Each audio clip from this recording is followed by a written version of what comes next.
Good morning दोस्तों। स्वागत है आपका यूनिक एजुकेशन के ऑनलाइन चैनल पर। यह प्रैक्टिस सेट जेल वार्डन और साथ साथ अगर आप यूपीपी की तैयारी कर रहे हैं तो उसके लिए भी बहुत इम्पोर्टेंट है। यह दोनों के लिए बहुत इम्पोर्टेंट है। इसमें कुल 37 से 38 जीएस के क्वेश्चन हैं जो कि पूरे सामान्य ज्ञान से मिक्स करके हैं। कोशिश करिएगा कि 35 के ऊपर सही करने की। अगर आप 30 के ऊपर भी सही करते हैं तो आपका जो पेपर होने वाला है उसमें पास होने की क्षमता बढ़ जाएगी। और एक बार ध्यान से देख लीजिएगा, हो सकता है दरअसल जब टेस्ट शुरू होते हैं या फिर कहीं भी कोई पेपर होता है तो उसमें शुरू के ही क्वेश्चन टफ दे दिए जाते हैं ताकि विद्यार्थी का मनोबल गिर जाए, तो अंदर के सरल क्वेश्चनों की तरफ ध्यान भी नहीं दे पाता। इसलिए अगर आपको शुरू में ही टफ क्वेश्चन मिले तो उनको छोड़कर आगे बढ़ के आप पहले सरल क्वेश्चन कर लिया करें। चलिए ये टेस्ट देखते हैं। पूरे दिमाग ध्यान से और एकाग्र होकर एकांत में बैठकर ये टेस्ट लगाइएगा ताकि अच्छा नंबर हो सके, क्योंकि अच्छा नंबर जब आता है तो मन में पॉजिटिव थिंकिंग आती है और मन और पढ़ने में लगता है। तो चलिए पहला टेस्ट देखते हैं। पहला क्वेश्चन देखते हैं। क्वेश्चन ध्यान से देखिए आप, सामान्य ज्ञान का है। क्वेश्चन है मंदी होती है, मतलब मंदी क्या होती है। ऑप्शन है, पहला ही क्वेश्चन अर्थशास्त्र से है। अब ऐसे क्वेश्चन पहले ही अर्थशास्त्र आ जाते हैं, लोग अर्थशास्त्र से भागते रहते हैं। अब पहले क्वेश्चन अगर ऐसे आ जाते हैं तो थोड़ा सा मनोबल गिर जाता है। तो ऐसा करते हैं कि आप जैसे आपको पेपर में जब पहला क्वेश्चन अगर अर्थशास्त्र मिले और समझ में ना आए तो ऐसा करें कि आप उसे छोड़कर आगे बढ़ जाएं। लेकिन यहाँ आपको शुरू से ही देखना पड़ेगा। और आप ये देखिए कि मान लो पहला आपको टफ लग रहा है, जो क्वेश्चन आपको आए वही करें और कोशिश करें कि आप ढेर सारा सही करें, ज़्यादा गलती ना हो। ना आए तो ना करें क्योंकि माइनस मार्किंग होता है। और जितना नंबर आए आप कमेंट बॉक्स में लिख कर जरूर बताइएगा। चलिए देखते हैं। क्वेश्चन है मंदी होती है। पहला ऑप्शन है माल की पर्याप्त मांग की कमी के कारण उत्पादन और रोजगार में कमी। दूसरा, उत्पादन की लागत में वृद्धि खासकर मजदूरी बढ़ाने के कारण। तीसरा, उत्पादन में कोई भी वृद्धि के बिना धन की आपूर्ति में वृद्धि। चौथा, इनमें से कोई नहीं। चौथा ऑप्शन है इनमें से कोई नहीं। ध्यान से देखिए, चौथा ऑप्शन है इनमें से कोई नहीं। सोचिए इन चारों में से कौन सा आंसर हो सकता है। चलिए आपको आंसर बताते हैं, आप आंसर सोच लिए होंगे। यहाँ पर आंसर पहला सही है। माल की पर्याप्त मांग की कमी के कारण उत्पादन और रोजगार में कमी, मतलब कि कोई वस्तु है मार्केट में, अगर उसकी मांग में कमी आ जाए, जैसे मान लीजिए मार्केट में कोई बाटा कंपनी का जूता है और उसकी मांग में कमी आ गई, मतलब लोग उसको खरीद नहीं रहे हैं, तो क्या होगा, उसके उत्पादन और रोजगार में कमी आएगी। मतलब कि उसके उत्पादन अब वो लोग इसे खरीद नहीं खरीद रहे हैं तो उसका उत्पादन भी कंपनी नहीं करेगी, क्योंकि पहले जो बना हुआ है वो बिके। तो अब वो उत्पादन नहीं करेगी, जो लोग उसमें काम कर रहे हैं उनको काम नहीं मिलेगा, तो उनके रोजगार में कमी आएगी। तो ऐसी स्थिति को मंदी बोलते हैं कि भाई काम नहीं मिल रहा है, इस समय हम लोग खाली बैठे हुए हैं। तो ये पहला ऑप्शन ज़्यादा बेस्ट है, इम्पॉर्टेंट भी है थोड़ा सा। अगर समझ गए होंगे तो आपको पेपर में ऐसा अगर मिलता जुलता क्वेश्चन आएगा तब भी आप हल कर लेंगे। इकोनॉमिक क्वेश्चन थोड़ा टफ लगते हैं भले, लेकिन होते नहीं अगर ध्यान से समझा जाए तो। चलिए अगला क्वेश्चन देखते हैं। सरल क्वेश्चन है। क्वेश्चन है हरित क्रांति का जनक इनमें से किसे माना जाता है। हरित क्रांति का जनक किसे माना जाता है। Doctor Norman Borlaug, doctor M S Swaminathan, doctor Manmohan Singh, doctor Henry Ford. सोचिए। चलिए आंसर बताते हैं आपको। यहाँ पर ऑप्शन पहला सही है, डॉक्टर नॉर्मन बोरलॉग। इनको ही हरित क्रांति का जनक कहा जाता है। आप बहुत बार पढ़े होंगे ये। दरअसल नोबेल पुरस्कार विजेता नॉर्मन अर्नेस्ट बोरलॉग एक अमेरिकी कृषि वैज्ञानिक और मानवतावादी थे। इन्हें विश्व में हरित क्रांति के पिता के रूप में जाना जाता है। कृषि के क्षेत्र में इनके नवीन प्रयोगों ने अनाज की समस्या से जूझ रहे भारत सहित अनेक विकासशील देशों में हरित क्रांति के प्रवर्धन में महत्वपूर्ण योगदान दिया। इन्होंने 1970 के दशक में मैक्सिको में बीमारी से लड़ सकने वाले गेहूं की नई किस्में विकसित की थी। तो कौन है ये, बोरलाग हैं। और किस्म विकसित किए थे गेहूं की, ना तो चावल, ना तो मटर, ना तो सरसों, गेहूं का। आप ये याद रखेंगे। दूसरी बात, हरित क्रांति में भारत के किन राज्यों में सर्वाधिक लाभ हुआ, तो पंजाब, हरियाणा, उत्तर प्रदेश, और सबसे ज़्यादा पंजाब में। तीसरी बात, हरित क्रांति में किस फसल का सर्वाधिक उत्पादन किया गया, तो पहले नंबर पे था गेहूं, दूसरे नंबर पे था चावल। तो आप ध्यान रखेंगे, बहुत सारी चीज़ें इंपॉर्टेंट है यहाँ पर, क्वेश्चन कहीं से भी आता है। अगली अगली बात कि भारत में हरित क्रांति का दौर कब था, तो 1966 के बाद 70 के आसपास, तो ये भी आप याद रखेंगे। तो ये हरित क्रांति के जनक कौन है, डॉक्टर नॉर्मन बोरलॉग। विश्व स्तर पे, भारत स्तर पे कौन है, आप कमेंट बॉक्स में बताएंगे भारत का हरित क्रांति का जनक किसे बोला जाता है, जबकि ये तो विश्व के हैं। चलते हैं नेक्स्ट क्वेश्चन पर, कमेंट बॉक्स में जरूर बताइएगा आप। अगला क्वेश्चन है, पठारी क्षेत्रों में निम्नलिखित में से कौन सी खनिज नहीं पाया जाता। पठारी क्षेत्रों में कौन सा खनिज नहीं पाया जाता। एक बात ध्यान से देखिएगा आप, एक बात ध्यान से देखिएगा, आपको आंसर के साथ साथ कुछ फैक्ट भी बताए जा रहे हैं, उनको भी आप दिमाग में रखिएगा क्योंकि वो भी पेपर में आते रहते हैं। पठारी क्षेत्रों में निम्नलिखित में से कौन सा खनिज नहीं पाया जाता। कोयला, लौह अयस्क, खनिज तेल, मैग्नीज। सोचिए।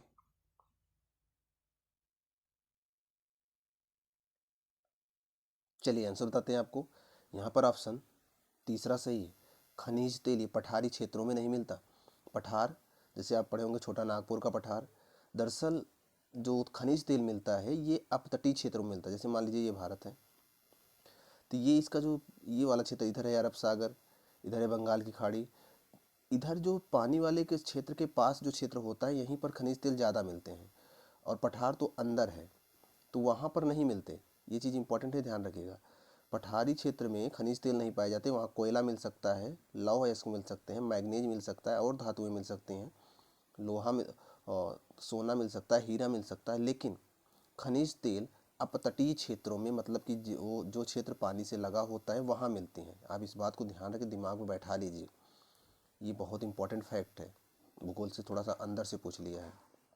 यहाँ ऑप्शन तीसरा सही होगा। अगला देखते हैं, एक मिनट।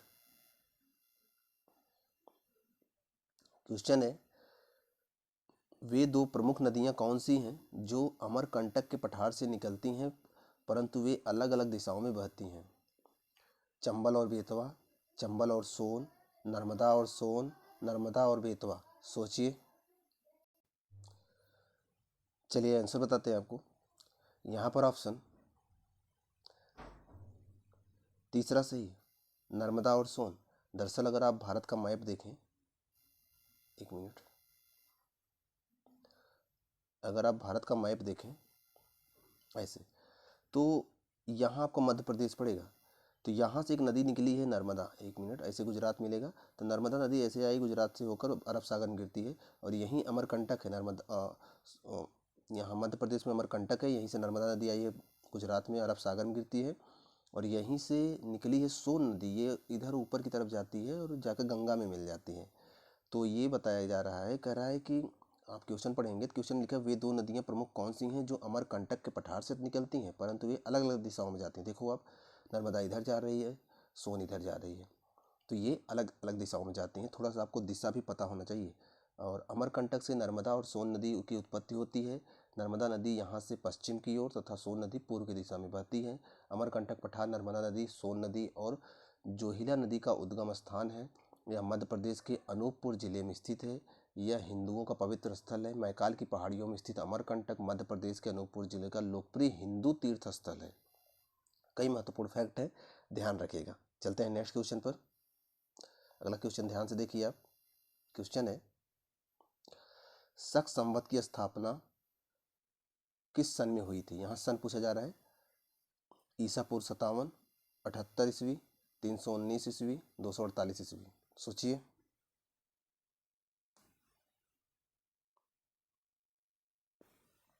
चलिए आंसर बताते हैं आपको।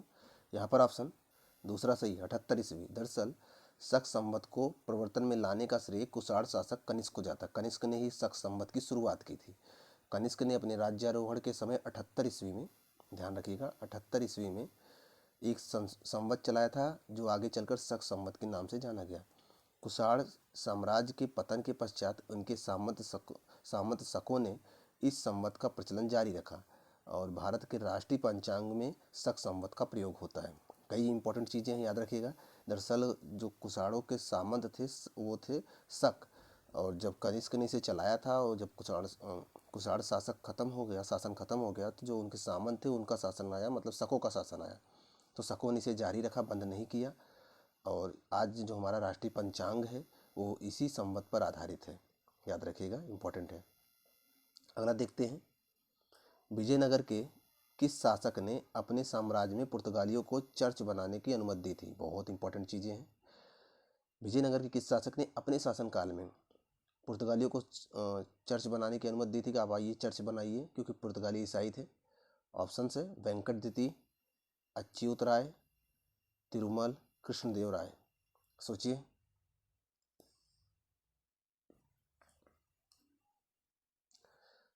चलिए आपको आंसर बताते हैं। यहाँ पर ऑप्शन पहला सही है, वेंकट द्वितीय। दरअसल वेंकट राय 1585 से 1604 को वेंकट राय द्वितीय के नाम से जाना जाता है। इन्होंने पुर्तगालियों को वेल्लोर में चर्च बनाने की अनुमति दी थी। अनेक सुदृढ़ व्यवहार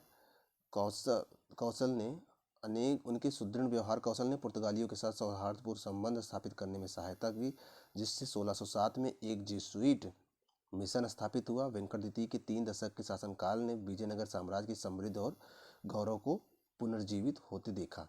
अगर क्वेश्चन आ जाए कि विजयनगर साम्राज्य के संस्थापक कौन थे, तो ये भी आपको पता होना चाहिए। हरिहर और बुक्का नामक 2 भाई थे, इन्होंने ही विजयनगर साम्राज्य की स्थापना की थी। ये भी चीज़ें इंपॉर्टेंट है। अगर क्वेश्चन आए कि विजयनगर साम्राज्य की स्थापना किसके समय में हुई थी, तो वो थी मोहम्मद बिन तुगलक के समय में हुआ था। आप ये भी याद रखेंगे। अगला क्वेश्चन देखते हैं। क्वेश्चन है, पिंग पोंग कूटनीति का संबंध निम्नलिखित में से किस देश से है? म्यांमार, जापान, चीन, ताइवान। सोचिए। चलिए आंसर बताते हैं। नाम से ही पता चल गया होगा, ये चीन से है।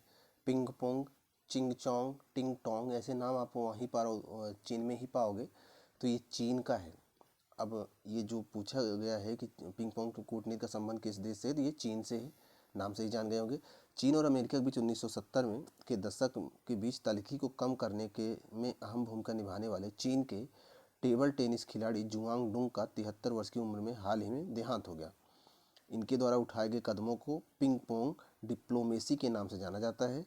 जुआंग ने 1971 में जापान में हुए मुकाबले में अमेरिकी खिलाड़ी ग्लेन कान को एक सिल्क की पेंटिंग भेंट की थी, जिसके बाद इस घटना में अमेरिका की टीम ने उसी वर्ष चीन का दौरा किया था। इस घटना ने चीन अमेरिका संबंधों में सुधार लाया। राष्ट्रपति रिचर्ड निक्सन चीन की यात्रा पर आए। हालांकि थोड़ा पुराना ये करंट है, लेकिन ये नाम से तो आपको पता होगा, चीन है से संबंधित है। चलिए अगला देखते हैं क्वेश्चन। चलिए अगला क्वेश्चन देखते हैं। क्वेश्चन है, एल्कीन का सामान्य सूत्र क्या है? एल्कीन का सामान्य सूत्र क्या है? CnH2n, CnH2n+2, CnH2n-2, CnH2n-1। सोचिए क्या है एल्कीन का सूत्र। चलिए आंसर बताते हैं। आप आंसर सोच लिए होंगे। यहाँ पर ऑप्शन पहला सही है। दरअसल सरलतम अचक्रीय एल्कीन वो होते हैं जिनमें सिर्फ एक अनुबंध होता है तथा अन्य कोई क्रियाशील समूह नहीं होता। यह मिलकर एक समरूप हाइड्रोकार्बन श्रृंखला की रचना करते हैं, जिसका साधारण सूत्र CnH2n होता है। केमिस्ट्री का सवाल है। जो क्वेश्चन थोड़ा टफ लगे उनसे आप घबराइए ना, क्योंकि अगर टफ क्वेश्चन है, अगर 35-36 क्वेश्चन का बनाया जाता है तो उसमें 5-6 क्वेश्चन एकदम टफ रखे जाते हैं। बाकी जो 32 क्वेश्चन होते हैं वो सरल होते हैं, तो आप उन 32 को सही करने की पूरी कोशिश करिए। चलिए अगला क्वेश्चन देखते हैं। क्वेश्चन है, एक मिनट, क्वेश्चन ध्यान से देखिए। क्वेश्चन है, भारतीय संविधान के अनुच्छेद 80 के अनुसार राज्यसभा में सदस्यों की अधिकतम संख्या 250 हो सकती है। इन 250 सदस्यों में से कितने राज्यों तथा केंद्र शासित प्रदेशों के प्रतिनिधि होते हैं? 230, 236, 238, 242। सोचिए। चलिए आप आंसर सोच लिए होंगे, हम बताते हैं आपको आंसर। यहाँ पर ऑप्शन तीसरा सही है, 238। दरअसल राज्यसभा के सदस्यों की अधिकतम संख्या 250 होती है, 250 होती है, हो सकती है भारत के संविधान के अनुसार 250 हो सकती है। वर्तमान में कितनी है? 245 आप पढ़े होंगे। और भारत के संविधान के अनुच्छेद 80 में यह उपबंध किया गया है कि 12 सदस्य भारत के राष्ट्रपति द्वारा नामित किए जाएंगे और राज्यों तथा संघ शासित क्षेत्रों से अधिकतम 238 सदस्य आएंगे। एकल प्रतिनिधि संक्रमणी मत के द्वारा अनुपातिक प्रतिनिधित्व पद्धति के अनुसार निर्वाचित किए जाते हैं। तो वर्तमान में जो है वो तो कम है, क्योंकि जो निश्चित, देखिए वर्तमान में राज्यसभा सदस्यों की संख्या 245 है। इसमें से अगर 12 माइनस करेंगे तो 233 आएगा। 233 निर्वाचित होकर आते हैं। लेकिन जो संविधान में व्यवस्था की गई है 250 सदस्यों का व्यवस्था होगी राज्यसभा में, जिनमें से 12 मनोनीत होते हैं। अब जो बचेंगे वो निर्वाचित होकर आएंगे। तो यहाँ कह रहा है कि जो राज्यों और केंद्र शासित प्रदेशों से आए हुए हैं उनकी संख्या कितनी है। तो जो राज्यों और केंद्र शासित प्रदेशों से आएंगे वो निर्वाचित होकर आएंगे, तो उनकी संख्या होगी 250 में अगर आप 12 घटाएंगे तो 238 होगी। ये सब इंपॉर्टेंट चीज़ है। यहाँ 250 करके दिया क्योंकि राज्यसभा की टोटल संख्या 250 है, लेकिन वर्तमान में 245 पर ही चुनाव होता है। चलते हैं नेक्स्ट क्वेश्चन पर। अगला क्वेश्चन ध्यान से देखिए। क्वेश्चन है, भारतीय संविधान के किस अनुच्छेद के अंतर्गत किसी राज्य को संवैधानिक उपबंधों के अनुसार न चला पाने के आधार पर आपातकाल की घोषणा किया जा सकता है। सोचिए, सरल क्वेश्चन है ये। आपातकाल की घोषणा किस अनुच्छेद से हो सकता है?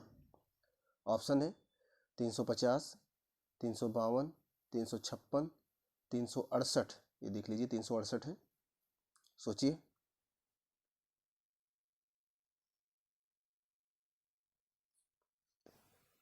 चलिए आंसर बताते हैं आपको। यहाँ पर ऑप्शन तीसरा सही है, 356। दरअसल आपातकाल जो है वो 3 है। एक है अनुच्छेद 352 में, उसे बोलते हैं राष्ट्रीय आपातकाल। एक होता है अनुच्छेद 356 में, उसे बोलते हैं राष्ट्रपति शासन। एक अनुच्छेद 360 में है, जिसे वित्तीय आपातकाल बोलते हैं।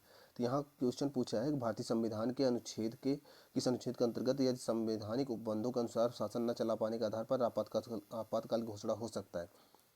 अगर कोई राज्य में ढंग से काम नहीं कर पा रहा है तो राष्ट्रपति शासन लगाने की घोषणा किसके तहत होगी? तो वो अनुच्छेद 356 के तहत होगी। पूरे देश में जो लगता है वो राष्ट्रीय आपातकाल बोलते हैं, वो 352 के तहत होता है। लेकिन यहाँ पर राज्य की बात की गई है, यहाँ देखिए राज्य की बात की गई है, तो अनुच्छेद 356 के तहत राष्ट्रपति शासन लगता है, इम्पोर्टेंट है। तब राष्ट्रपति के नाम पर शासन राज्यों में राज्यपाल करता है।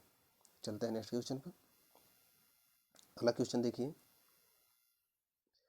क्वेश्चन है, दिन के समय कौन सा प्रक्रम जाइलम में जल की चाल के लिए मुख्य प्रेरक बल होता है?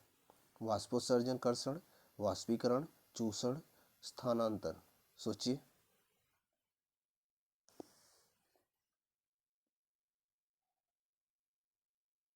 चलिए आंसर बताते हैं आपको। यहाँ पर ऑप्शन पहला सही है, वाष्पोत्सर्जन, कर्षण। दरअसल दिन के समय जब पौधे के रंध्र खुले होते हैं, एक मिनट आपको दिखाते हैं। जैसे मान लीजिए ये पत्ती है, देखिए इसमें छोटे छोटे रंध्र होते हैं, ये सांस लेने का काम करते हैं, इन्हें ही स्टोमेटा बोलते हैं। तो कह रहा है कि दिन के समय में जब पौधे के रंध्र खुले होते हैं तो जाइलम में जल संचालन के लिए वाष्पोत्सर्जन खिंचाव एक मुख्य प्रेरक बल के रूप में कार्य करता है। वाष्पोत्सर्जन वह विधि है जिसमें पौधे के द्वारा जल का प्रवाह होता है और इसका वाष्पीकरण पौधे के वायवीय भागों जैसे पत्तियों, तनों और पुष्पों के माध्यम से होता है। पौधों के लिए जल आवश्यक है, लेकिन जल की एक अल्प मात्रा ही इसकी वृद्धि और उपापचय के लिए जड़ों द्वारा ग्रहण की जाती है। शेष 57 से 99% जल प्रतिशत तक का जल की मात्रा वाष्पोत्सर्जन और बिंदु श्रावण के द्वारा व्यय हो जाती है। अब यहाँ पर दरअसल पौधा, जैसे मान लीजिए ये पौधा है, यहाँ जड़ें हैं, जड़ों में पाया जाता है जाइलम। जाइलम क्या करता है? पृथ्वी से जल का अवशोषण करता है और इनको लाकर पत्तियों तक पहुँचाता है या फिर तने तक पहुँचाता है। फिर यहाँ पर पत्तियाँ भोजन बनाती हैं और सूर्य के प्रकाश भोजन बनाती हैं, उसके सब पूरे पौधों को पहुँचाती हैं। तो अब जाइलम जड़ों से जल पहुँचाता है, यहाँ पर मिनरल पहुँचाता है। उसके बाद यहाँ पर फ्लोएम होता है। फ्लोएम क्या करता है? बने हुए भोजन को समस्त भाग में पहुँचाने का काम करता है। तो जाइलम जल पहुँचाता है, फ्लोएम यहाँ से जो बनता है मिनरल्स, भोजन जो बनता है, भोजन पहुँचाने का काम करता है हर जगह। तो याद रखिएगा, यहाँ पर ऑप्शन पहला सही था। चलते हैं नेक्स्ट क्वेश्चन पर। अगला क्वेश्चन देखिए। क्वेश्चन है, निम्नलिखित में से पादप कोशिकाओं का कौन सा भाग चयनात्मक पारगम में होता है? कोशिका भित्ति, कोशिका झिल्ली, कोशिका द्रव्य, केंद्रक। सोचिए।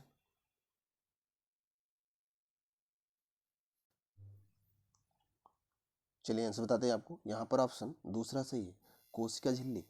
पारगम मतलब जिसकी आर पार चीज़ें आ जा सकें तो वो होती है कोशिका झिल्ली। दरअसल एक मिनट आपको दिखाते हैं। जैसे ये है कोशिका, अब कोशिका का ये वाला जो पार्ट है ना, इसे बोलते हैं कोशिका झिल्ली। अब ये झिल्ली यही काम करती है, जैसे अंदर केंद्रक होगा, सेंट्रोसोम होगा, राइबोसोम होगा, लाइसोसोम होगा, ये सब चीज़ें अंदर भरी पड़ी हैं। यहाँ केंद्रक है, यहाँ गुणसूत्र होगा। तो अब कौन सी चीज़ अंदर जाएगी, कौन नहीं जाएगी, इसका निर्धारण यही झिल्ली करती है। ये एकदम चयनात्मक पारगम्य होती है, इसी कोशिका झिल्ली बोलते हैं, इसी की बात की जा रही है।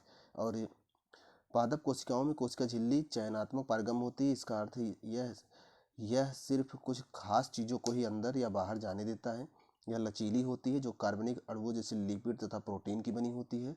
फास्फोलिपिड की द्वितीय संरचना झिल्ली द्वारा अचानक किसी वस्तु को इसमें प्रवाहित होने से रोकता है।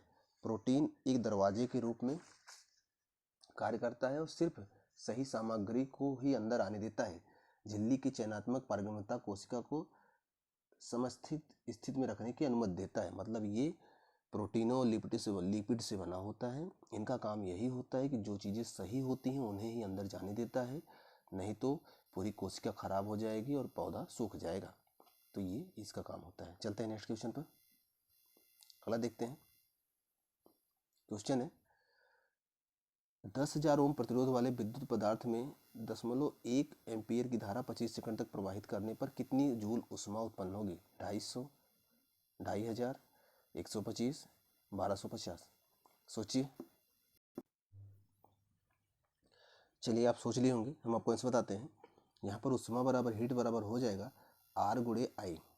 R मतलब रेसिस्टेंट प्रतिरोध और I धारा, गुणा करेंगे तो 10,000 में अगर हम 0.1 से गुणा करेंगे तो 1,000 होगा। 1,000 हर सेकंड में, तो 25 सेकंड में कितना होगा? तो 25,000 सेकंड होगा। यहाँ पर ऑप्शन मिस्टेक है, एक जीरो और होगा, तो ये ऑप्शन दूसरा सही हो जाएगा। चलते हैं नेक्स्ट क्वेश्चन पर। अगला क्वेश्चन देखिए। माइक्रोसॉफ्ट वर्ड में फॉर्मेटिंग के लिए टूल उपलब्ध कराता है तथा बिल्ड, इटैलिक, अंडरलाइन, बोल्ड जिसे बोलते हैं, सॉरी बोल्ड, आप अगर कंप्यूटर चलाए होंगे तो उसमें रहता है बोल्ड, इटैलिक, अंडरलाइन आदि। तो यह कहाँ पर होता है? स्टैंडर्ड टूल बार में, मेनू बार में, फॉर्मेटिंग टूल बार में, स्टेटस बार में? सोचिए।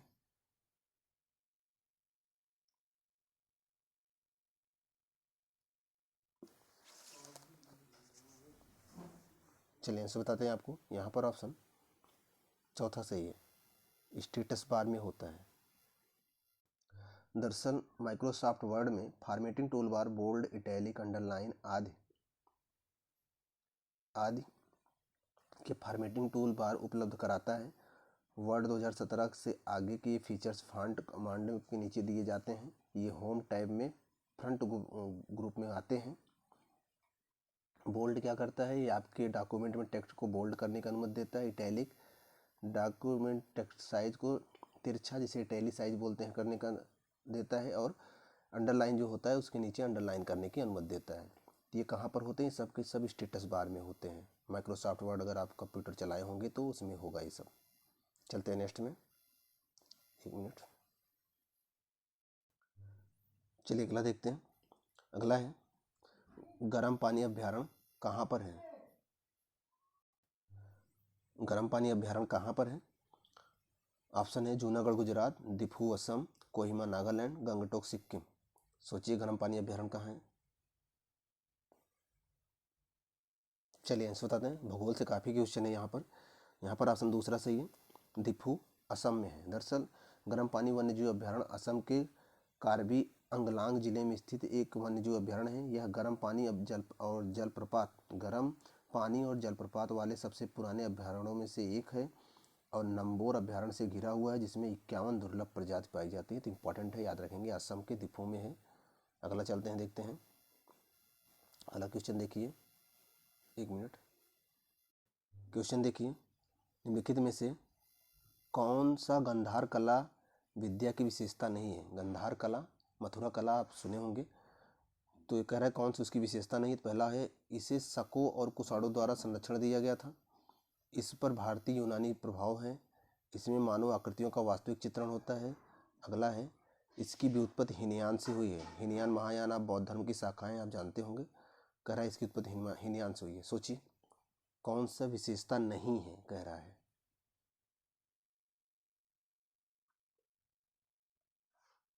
चलिए आंसर बताते हैं आपको।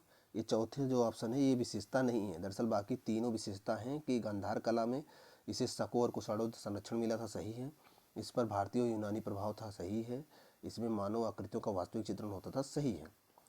लेकिन इसकी उत्पत्ति हीनयान से, ये गलत है। दरअसल कुषाण सम्राट कनिष्क के शासनकाल के दौरान मथुरा स्कूल के साथ साथ पहली सदी में गांधार कला भी विकसित हुई थी। शक और कुषाण दोनों गांधार कला के संरक्षक थे।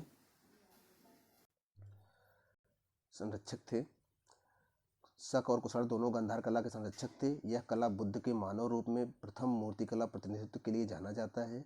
गांधार कला मुख्य रूप से महायान शाखा से संबंधित है और इन पर ग्रीकों और रोमनों का प्रभाव दिखाई पड़ता है। ग्रीक मतलब यूनानी का प्रभाव दिखाई पड़ता है। तो बाकी तीन तो सही थे, यही चौथा गलत है, हीनयान दे दिया है। जबकि यहाँ पर बताया जा रहा है कि इस पर महायान शाखा थी। बौद्ध धर्म दो शाखाओं में बड़ा था, हीनयान और महायान, तो महायान से संबंधित है। दूसरी बात,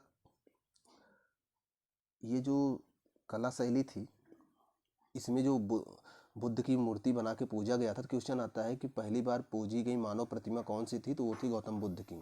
गौतम बुद्ध मानव थे। किसी मानव की पहली बार अगर कोई प्रतिमा पूजी गई तो वो थी गौतम बुद्ध की। तो ये भी इंपॉर्टेंट है, याद रखेंगे आप। चलिए अगला क्वेश्चन देखते हैं। अगला क्वेश्चन है, सबसे लोकप्रिय सूफी कौन थे? राबिया, हल्लाज, गजाली, उपयुक्त सभी। सोचिए। चलिए आंसर बता दें। यहाँ पर ऑप्शन चौथा सही है, सभी इसमें सभी लोकप्रिय थे। दरअसल 8वीं सदी में राबिया अल बसरी 717 से 801 एक सूफी रहस्यवादी थी। इन्हें इस्लाम की रहस्यमय परंपरा में सूफीवाद की पहली महिला संत के रूप में जाना जाता है। ध्यान दीजिएगा, सूफीवाद की पहली महिला संत हैं ये, जाना जाता है। मंसूर अल हलाज 858 से 922 तक थे। एक फारसी दार्शनिक, रहस्यवादी, लेखक और सूफीवाद शिक्षक थे। ये फारस के थे। अल गजाली 1058 से 1111 तक एक मध्ययुगीन मुस्लिम धर्मशास्त्र, न्यायविद, दार्शनिक एवं फारसी मूल के रहस्यवादी थे। वह सूफीवाद से भी जुड़े थे। इन्हें इस्लामिक रूढ़िवाद और सूफी परंपरा के बीच एक सामंजस्य स्थापित करने का श्रेय दिया जाता है। तो यहाँ पर सभी इंपॉर्टेंट हैं, याद रखेंगे आप। अगला देखते हैं। अगला है, गुवाहाटी उच्च न्यायालय का न्यायिक कार्य अधिकार क्षेत्र है? त्रिपुरा, अरुणाचल प्रदेश, असम, उपयुक्त सभी। सोचिए।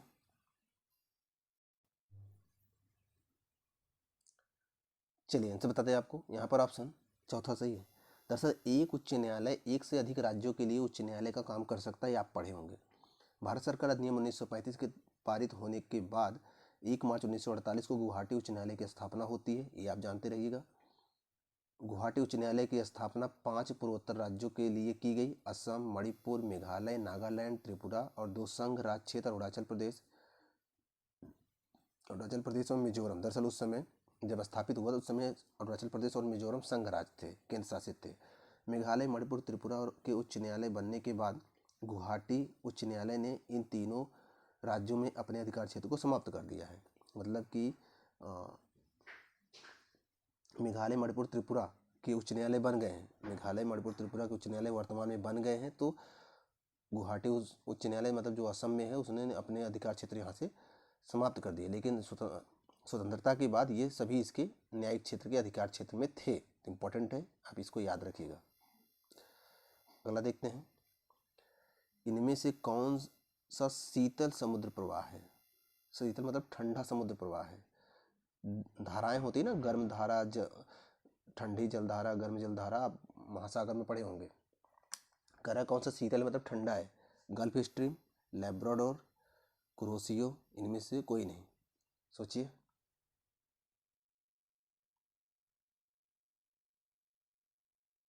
चलिए आंसर बताते हैं आपको। यहाँ पर ऑप्शन दूसरा सही है, लैब्राडोर। लैब्राडोर की जलधारा जो होती है वो शीतल जलधारा है। दरअसल आमतौर पर उत्तरी गोलार्ध में मध्य अक्षांशों के मध्य दोनों गोलार्धों, पूर्व तट पर, निम्न मध्य अक्षांशों के महाद्वीपों के पश्चिमी तट पर ठंडी धाराएं पाई जाती हैं। लैब्राडोर धारा उत्तर अटलांटिक महासागर में एक ठंडी धारा है जो कि लैब्राडोर तट के किनारे आर्कटिक महासागर से बहती है। आपको हम दिखाते हैं, आप ऐसे नहीं समझ पाओगे। जैसे मान लीजिए ये है अमेरिका महाद्वीप, ये है दक्षिण अमेरिका महाद्वीप, ये अफ्रीका मिलेगा आपको, अफ्रीका, सॉरी इतना बड़ा। अब यहीं से शुरू होता है यूरोप वाला पार्ट, इधर भारत हो जाएगा। तो ये आप अभी हम आपको क्या बताएं कि यह, एक मिनट, तो यह इधर से ऐसे आते, ऊपर ठंडा है, आप जानते होंगे, अगर आप पढ़े होंगे तो आप जानते होंगे, ऊपर आर्कटिक सागर है, ठंडा है, इधर अटलांटिक सागर है, ये भी ठंडा है। तो यहाँ से धाराएं आती हैं, तो जब ठंडी धाराएं आएंगी तो सिंपल सी बात है, ठंडा होगी, तो ये लैब्राडोर की धारा ठंडी होती है। इसको आप जानते रहिएगा, आप लूसेंट खोलेंगे या फिर कोई सामान्य ज्ञान की बुक खोलेंगे तो उसमें गर्म और ठंडी जल धाराओं की छोटी छोटी लिस्ट होंगी, एक दो बार पढ़ लेंगे तो यहाँ से क्वेश्चन गलत नहीं होंगे। चलिए अगला देखते हैं क्वेश्चन। अगला क्वेश्चन है, इनमें से कौन भारत का सर्वोच्च वीरता पुरस्कार है? परम विशिष्ट सेवा पदक, परमवीर चक्र, कीर्ति चक्र, वीर चक्र। सोचिए।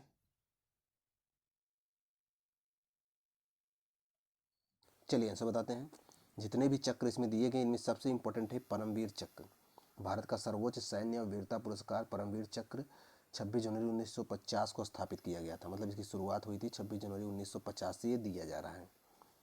और जमीन पर, समुद्र में या हवा में विशिष्ट बहादुरी या दुश्मन की उपस्थिति में असाधारण बहादुरी या अप्रत्याशित वीरता, आत्म बलिदान के लिए यह दिया जाता है। इंपॉर्टेंट है, याद रखेंगे आप। अगला देखते हैं। आयन मंडल में शामिल होता है, आयन मंडल में क्या शामिल है? मध्य मंडल मतलब मेसोस्फीयर, ताप मंडल थर्मोस्फीयर, ताप उष्ण मंडल थर्मोस्फीयर, और बहिर्मंडल दोनों मिलाकर होता है।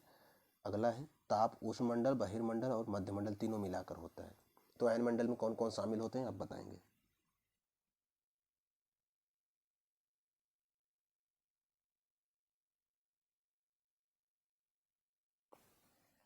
चलिए आंसर बताते हैं आपको।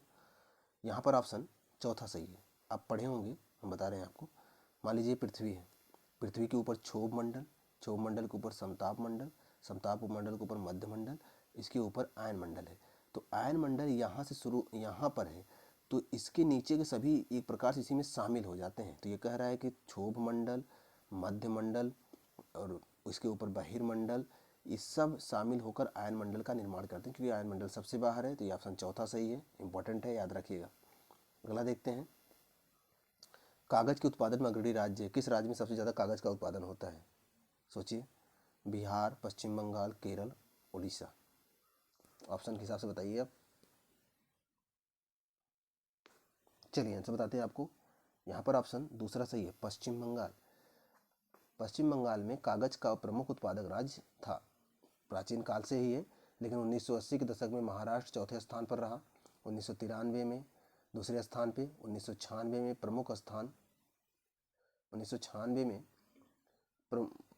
भारत के प्रमुख कागज उत्पादक राज्यों के बीच पहले स्थान पहुंच गया। राज्य में 63 मिलें हैं जिनकी स्थापित क्षमता 16 है, 16.5% है। भारत में कुल उत्पादित कागज का 18% यहीं से उत्पादित होता है। अब एक बात समझिएगा, महाराष्ट्र प्रथम स्थान पे है, लेकिन ऑप्शन के हिसाब से महाराष्ट्र इसमें है नहीं, तो उसके बाद बंगाल का नंबर लगेगा, तो पश्चिम बंगाल है, याद रखिएगा, क्योंकि वर्तमान में सबसे ज़्यादा कागज़ का उत्पादन महाराष्ट्र में होता है। लेकिन महाराष्ट्र ऑप्शन नहीं है, यही हम बोले थे कि ऑप्शन के हिसाब से आपको आंसर बताना है, तो ऑप्शन दूसरा सही है। चलिए अगला क्वेश्चन देखते हैं। अगला क्वेश्चन है, a thing of beauty is a joy for ever के लेखक कौन है? John Keats, Robert Browning, PB Shelley, William Wordsworth. सोचिए।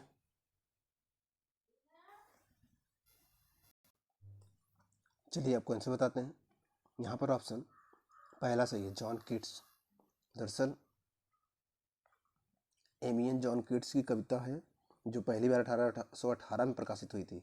ए thing of beauty is Joy for ever, कई बार पूछा जा चुका है, इसलिए आपको नाम याद रखना होगा। जॉन किट्स की कविता है, ये कई पेपरों में आ चुका है, बहुत पुरानी कविता है। अगला देखते हैं। अगला है, निम्नलिखित देशों में से कौन सा देश तेल उत्पादन में अग्रणी है, सबसे ज़्यादा तेल उत्पादन होता है?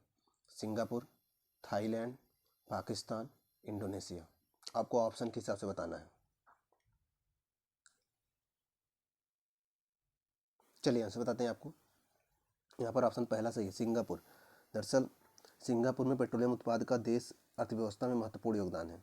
सिंगापुर को एशिया का तेल निर्विवाद हब करार दिया जाता है। यह देश के तेल उद्योग के साथ देश के सकल घरेलू उत्पाद GDP का 5% शामिल है। यह दुनिया का सबसे बड़ा तेल रिंग उत्पादक देशों में गिना जाता है। हालांकि ऑप्शन के हिसाब से अगर देखा जाता तो सऊदी अरब वाले क्षेत्र, रूस का क्षेत्र, अमेरिका का क्षेत्र तेल उत्पादन में प्रथम है, लेकिन ऑप्शन में वो लोग नहीं हैं। इन ऑप्शन के हिसाब से इंडोनेशिया सबसे ज़्यादा तेल उत्पादन करता है, तो ये सही है। अगला देखते हैं, हमारे राष्ट्रीय ध्वज की लंबाई की तुलना में इसकी चौड़ाई का अनुपात क्या होता है? आप बचपन से पढ़ते आए होंगे इनकी लंबाई चौड़ाई का अनुपात, सोचिए।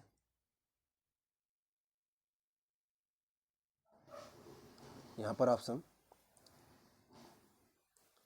2 होगा, लेकिन ये अनुपात उल्टा दिया हुआ है। लंबाई चौड़ाई का अनुपात 3:2 होगा, जबकि यहाँ 2:3 दिया है, लेकिन ऑप्शन 2 ही होगा क्योंकि और कहीं पर 3:2 नहीं दिया है, तो आप तब भी सही लगा सकते हो। इम्पॉर्टेंट है। भारतीय राष्ट्रीय ध्वज में शीर्षक पर गहरा, मतलब शीर्ष मतलब सबसे ऊपर गहरा केसरिया रंग, बीच में सफ़ेद, नीचे हरा रंग होता है। ध्वज की लंबाई एवं चौड़ाई का अनुपात 3:2 होता है।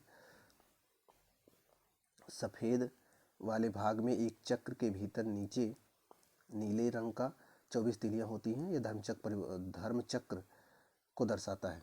इंपॉर्टेंट है, याद रखेंगे। चलते हैं नेक्स्ट क्वेश्चन पर।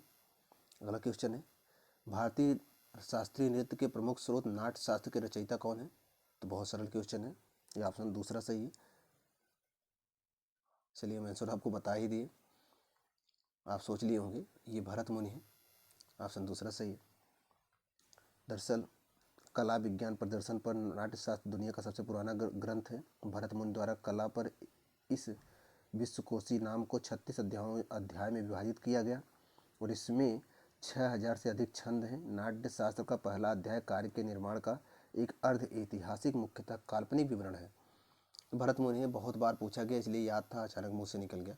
आपको भी याद होगा, बहुत बार क्वेश्चन पूछा गया। भरत मुनि नाट्य शास्त्र के रचयिता हैं। अगला देखते हैं, मनसबदारी पद्धति की शुरुआत किसने की थी? अकबर, जहांगीर, शेरशाह, बलबन। सोचिए। चलिए आंसर बताते हैं आपको। यहाँ पर ऑप्शन पहला सही है। मनसबदारी प्रथा बहुत बार पूछा गया है। अकबर ने इसकी शुरुआत की थी।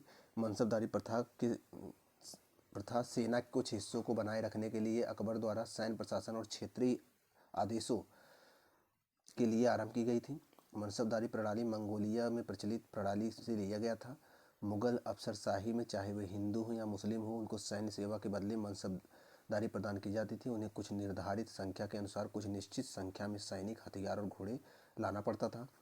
उन संख्याओं के आधार पर उनका मूल्यांकन किया जाता था, जिसे जात रैंक के रूप में जाना जाता था। अतः उन्हें 10, 20, 100 और 1000 का मनसबदार कहा जाता था। तो मनसबदारी प्रथा की शुरुआत अकबर ने की थी। इंपॉर्टेंट है, आप याद रखिएगा। अगला देखते हैं, 1 मिनट। अगर विधानसभा अध्यक्ष को इस्तीफा देना हो तो अपना त्यागपत्र किसे देगा? राज्यपाल या गवर्नर को, मुख्यमंत्री को, उच्च न्यायालय के न्यायाधीश को, विधानसभा अध्यक्ष को? सोचिए।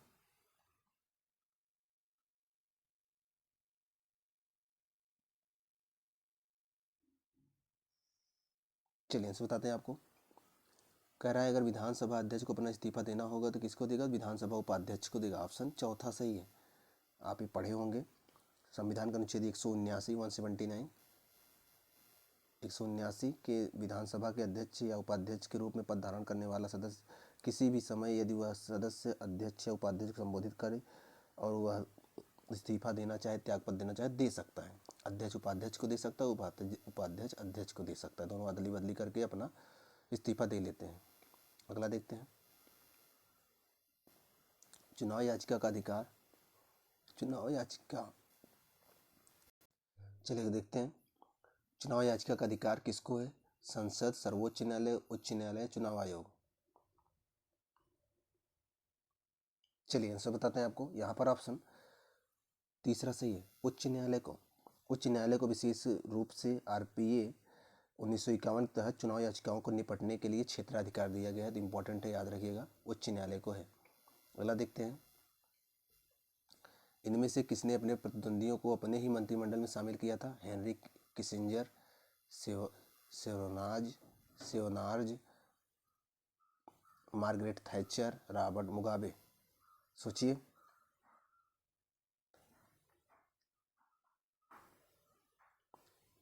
ये ऑप्शन चौथा सही है, रॉबर्ट मुगाबे। ऐसे क्वेश्चन आते हैं यूपीपी में या फिर जेल वार्डन में, कुछ क्वेश्चन इतने बाहर से होते हैं कि दिमाग के पकड़ के बाहर होता है। जिम्बाब्वे में 1980 में स्वतंत्रता के बाद रॉबर्ट मुगाबे सबसे लंबे समय तक सेवा में रहे, लेकिन उनके शासन के उत्तरार्ध के वर्षों में उनकी तुलना कुख्यात अफ्रीकी शासकों के साथ की जाने लगी। 2009 में विवादित चुनाव के बाद उन्होंने अनिच्छा से कुछ प्रजातांत्रिक सुधारों के लिए प्रतिद्वंदी आंदोलन के साथ कुछ शक्ति साझा करके सहमत व्यक्त की थी। तो ये रॉबर्ट मुगाबे थे, याद रखिएगा। अगला देखते हैं। बताइए कौन सा लोक संगीत दिए गए स्थानों से सुमेलित नहीं है। ये इंपॉर्टेंट है। कजरी बनारस, बिरहा कानपुर, होली ब्रज, नौटंकी हाथरस। बताइए कौन सा सुमेलित नहीं है।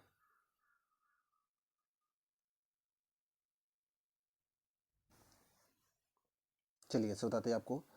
बिरहा कानपुर ये गलत है। दरअसल बिरहा पूर्वांचल का लोकगीत है। ब्रज की होली तो मशहूर है, आप जानते हैं। और एवं रास नृत्य प्रसिद्ध है। कजरी लोक नृत्य उत्तर प्रदेश के मिर्ज़ापुर से है और वाराणसी से है। मिर्ज़ापुर और वाराणसी में प्रचलित है। नौटंकी लोक नृत्य हाथरस और कानपुर में प्रचलित है। हाथरस में पंडित नत्थाराम शर्मा की नौटंकी प्रसिद्ध है, वहीं कानपुर में श्री कृष्ण पहलवान नौटंकी प्रसिद्ध है। तो बाकी सारी चीज़ें सही थी। बिरहा जो कानपुर दिया है गलत है। बिरहा पूर्वांचल जौनपुर वाला क्षेत्र ले सकते हैं, यहाँ ज़्यादा प्रसिद्ध है। तो इम्पोर्टेंट है ऑप्शन दूसरा, इम्पोर्टेंट भी है, इसको याद रखेंगे। अगला देखते हैं। हाथरस एवं कानपुर की परंपराओं का संबंध है रंगमंच से, शास्त्रीय गायन से, लोक नृत्य से, कबड्डी से।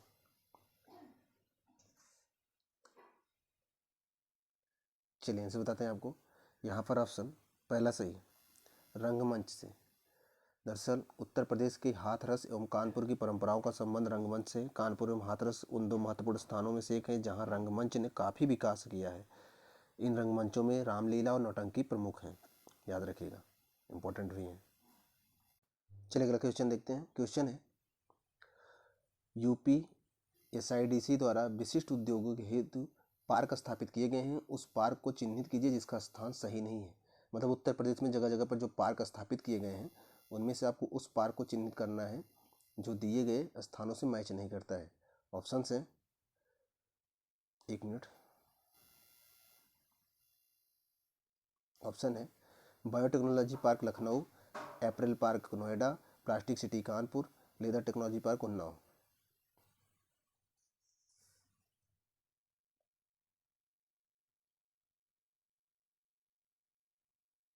चलिए आंसर बताते हैं आपको। यहाँ पर ऑप्शन तीसरा गलत है, प्लास्टिक सिटी कानपुर, ये गलत है। दरअसल बायोटेक्नोलॉजी पार्क लखनऊ सही है, एप्रिल पार्क नोएडा में ये सही है, प्लास्टिक सिटी औरैया ये सही है, लेदर टेक्नोलॉजी पार्क उन्नाव ये भी सही है। तो ये तीसरा गलत था, याद रखिएगा। चलते हैं नेक्स्ट पे। तमाशा संगीत नाटक प्रसिद्ध लोक रूप है और यह संबंधित है। तमाशा किससे संबंधित है? उत्तर प्रदेश, पंजाब, महाराष्ट्र, बिहार। सोचिए, ये बहुत बार पूछा गया है। तमाशा जो है महाराष्ट्र से संबंधित है। तमाशा महाराष्ट्र में संगीत नाटक का प्रसिद्ध रूप है। इसमें स्थानीय घुमंतु रंगमंच समूहों द्वारा व्यापक रूप से नृत्य और गायन प्रदर्शन किया जाता है। अगला क्वेश्चन देखते हैं। क्वेश्चन है वह स्तूप स्थल जिसका संबंध भगवान बुद्ध के जीवन के किसी घटना से नहीं है रहा है। सारनाथ, सांची, बोधगया, कुशीनारा।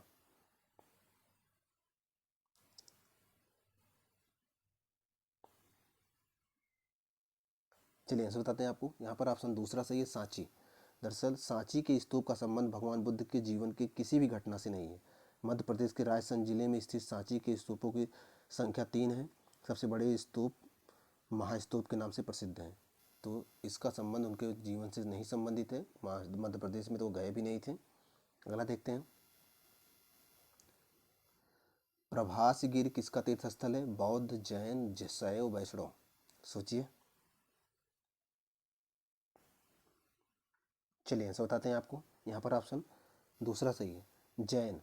दरअसल प्रभासगिरी जैन धर्म का तीर्थ स्थल है। यहाँ यह यमुना नदी के तट पर कौशाम्बी के नज़दीक अवस्थित है। प्राचीन काल में कौशाम्बी का ही एक भाग था। तो ये जैन तीर्थंकर हैं या तीर्थ स्थल है, याद रखिएगा। अगला देखते हैं। वह स्थान जहाँ प्राक अशोक ब्राह्मी लिपि का पता चला था, नागार्जुनीकोंडा, अनुराधापुर, बृहस्पगिर, मास्की। सोचिए, ये तो बहुत प्रचलित क्वेश्चन है। चलिए आंसर बताते हैं आपको। यहाँ पर ऑप्शन चौथा सही है। गुर्जरा और मास्की से अशोक के अभिलेख मिले, आप बहुत बार पढ़े होंगे लूसेंट में भी। यहाँ पर ऑप्शन चौथा सही है। नेक्स्ट क्वेश्चन पे चलते हैं और अंतिम क्वेश्चन है ये। वह कौन सी जगह थी जहाँ पर अखिल भारतीय किसान सभा का पहला अधिवेशन हुआ था? ये बहुत इंपॉर्टेंट है। इलाहाबाद, कलकत्ता, लखनऊ, पटना। ये बहुत बार पूछा गया क्वेश्चन है। चलिए बताते हैं आंसर आपको। यहाँ पर ऑप्शन तीसरा सही है, लखनऊ। अखिल भारतीय किसान सभा का पहला अधिवेशन लखनऊ में हुआ था 11 अप्रैल 1936 को। लखनऊ में स्वामी सहजानंद ने किसान सभा का गठन किया था। तो इंपॉर्टेंट है, आप याद रखिएगा। इसके बाद हिंदी का है। हिंदी का टेस्ट सीरीज देखो, आज शाम तक नहीं तो कल सुबह तक अपलोड हो जाएगा।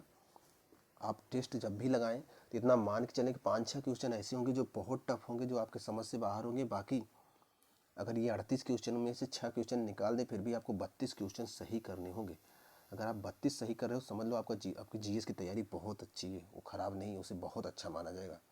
कोशिश करिए ढेर सारा सही करने का। अभी टेस्ट और अपलोड होंगे पेपर से पहले, और अगर ये तैयारी रहेगी तो ये जेल वार्डन के साथ साथ यूपीपी में भी काम देगी। तो अच्छे से पढ़ते रहिए।